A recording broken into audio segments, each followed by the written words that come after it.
Bonjour, je m'appelle Delphine, je suis française, je suis prof de français et j'habite en Israël.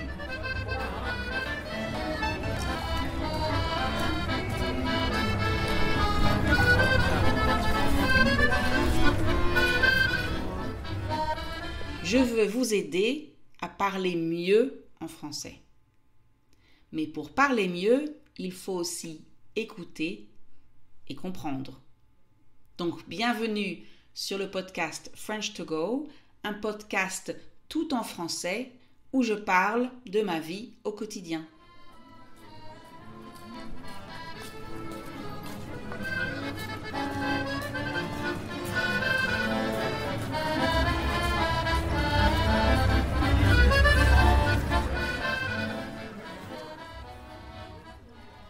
Cette semaine, mon fils s'est moqué de moi.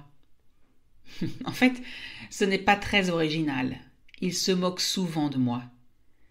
J'imagine que j'ai l'âge, 50 ans, et qu'il a l'âge, 18 ans, où on se moque un peu de ses parents.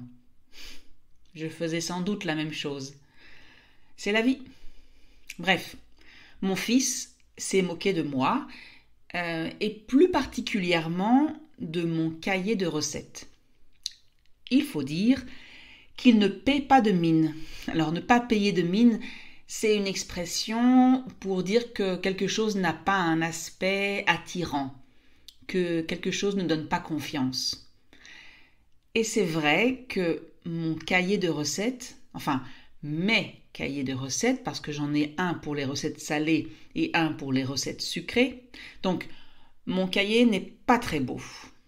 D'abord, j'ai utilisé 2 cahiers en format A5, donc la moitié du grand format, et c'est vraiment les cahiers les plus simples possibles. Comme dit mon fils, c'est un cahier de CP. Alors le CP, c'est le nom donné à la première classe de l'école primaire. Vous savez, celle où on apprend à lire et à écrire, entre autres. Donc, ce sont des cahiers tout simples.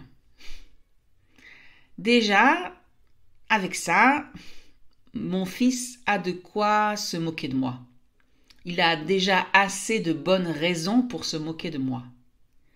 Si je voulais vraiment avoir un beau cahier de recettes à transmettre de génération en génération, donc à donner à mes enfants qui le passeront ensuite à leurs enfants, etc., j'aurais sans doute pu investir dans un support un peu plus beau.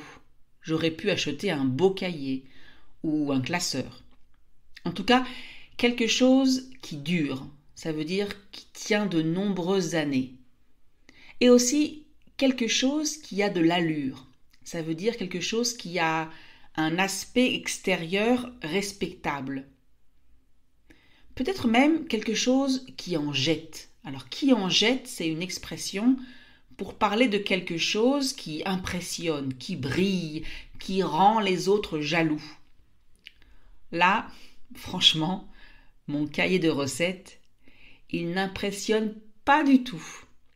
Je suis d'accord avec mon fils. En fait, avant, il y a environ 25 ans, j'avais un petit classeur. J'avais tapé mes recettes sur mon ordinateur, je les avais imprimées à un petit format pratique, je les avais ensuite découpées et mises dans ce petit classeur. C'était joli, mignon même. Mais le petit classeur était de mauvaise qualité, manifestement. Il n'a pas tenu le coup. Ça veut dire qu'il n'a pas survécu. Il s'est cassé. Alors il me reste une partie des recettes sur papier, bien imprimées, très claires, en français bien sûr. Et puis, la vie a suivi son cours. Ça veut dire que la vie a continué son chemin. J'ai déménagé plusieurs fois. J'ai changé de pays. Je suis revenue en France. J'ai de nouveau déménagé dans un pays étranger. Et mes petites recettes m'ont suivi, sont venues avec moi. Ou plutôt, je les ai emportées avec moi, partout. Et quand j'ai eu mes enfants, j'ai pris un cahier j'ai collé mes petites recettes imprimées et j'ai commencé à ajouter des recettes au fur et à mesure. Et assez rapidement, j'ai compris que ce cahier était important pour moi. J'avais envie de noter les nouvelles recettes que je faisais, celles que je faisais avec mes enfants, celles que je faisais pour les grands repas en famille, celles des jours de fête, celles des froides soirées d'hiver, celles des desserts gourmands. Et je voulais aussi garder les recettes de ma mère, de mon père, de ma grand-mère. Je voulais aussi garder les recettes que j'avais expérimentées quand j'étais étudiante avec mes copains. Ce cahier, pour moi, c'est encore aujourd'hui une mine d'or. Alors bien sûr, je n'ai pas été constante au fil des années. Certaines recettes sont notées rapidement au crayon, certaines sont des bouts de papier imprimés d'Internet que j'ai simplement collés dans le cahier. Et encore, parfois, je n'ai même pas collé les recettes. Donc en fait, dans mon cahier, il y a des dizaines de feuilles de papier, des dizaines de recettes que j'ai téléchargées d'Internet, des dizaines de feuilles pliées en 2 ou en 4 et bien sûr qui tombent à chaque fois que j'ouvre mon cahier. Je note aussi parfois de nouvelles recettes en français, en hébreu. J'ajoute ensuite des infos comme trop de sucre, trop sec, super bon, augmenter les quantités. Toutes ces informations sont précieuses, elles sont importantes, elles me permettent d'améliorer les recettes. Alors, j'en reviens à l'information que j'ai donnée au début de l'épisode. Mon fils s'est moqué de mon cahier. En fait, il était frustré parce qu'il ne comprend pas mes notes en français, et pas toujours celles en hébreu non plus, parce que j'écris vite, parce que j'écris mal, et puis il n'y a pas d'ordre clair. En fait, il n'y a pas d'ordre non plus. J'ajoute les recettes au fur et à mesure et elles ne sont pas organisées. Par exemple, il n'y a pas de section biscuits ou mousse ou dessert ou gâteau. Il n'y a pas de hiérarchie non plus. Je veux dire par là qu'en réalité, je ne fais pas souvent les recettes qui sont bien imprimées et bien collées. Alors que la recette du gâteau au chocolat que je fais régulièrement est mal écrite.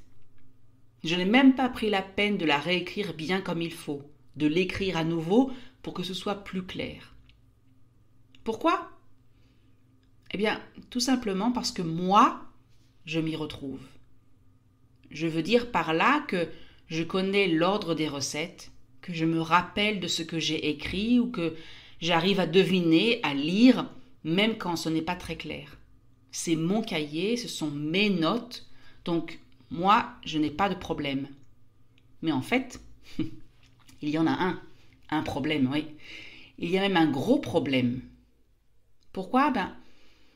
Parce que, comme je l'ai déjà dit, j'ai envie que mes enfants récupèrent un jour ce cahier et que mes petits-enfants récupèrent aussi ce cahier un jour. Je voudrais que ces recettes familiales restent dans la famille. Même si elles ne sont pas toutes familiales, puisque beaucoup d'entre elles viennent d'Internet. Mais peu importe, ce sont des recettes que j'ai faites et refaites, des plats et des desserts qu'on a mangés ensemble, en famille. Et comme on mange bien dans ma famille, comme on aime bien manger et cuisiner, ce cahier est important. Mais si je suis la seule à pouvoir lire les recettes, si mon écriture est incompréhensible aux autres, si les autres n'arrivent pas à lire ce que j'ai écrit, dans ce cas-là, mon cahier de tradition culinaire familiale ne sert à rien. En tout cas, pas dans cet état. Il me reste donc à le réécrire, à faire du tri dans les recettes qui ne sont pas intéressantes ou pas très réussies, et à tout écrire dans un joli cahier de manière bien claire pour qu'un jour, peut-être, mes enfants, puis mes petits-enfants, le prennent chez eux et fassent mes recettes, celles de mes parents, celles de ma grand-mère. Ouais, j'aime bien ça.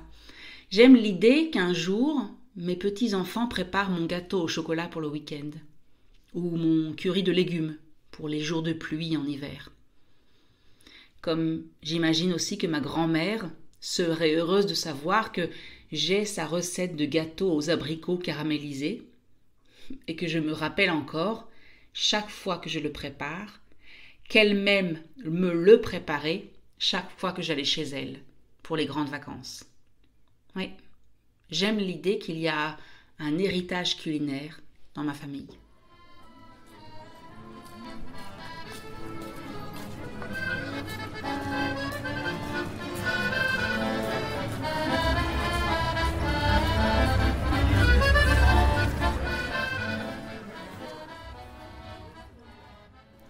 Et voilà, c'est fini pour aujourd'hui.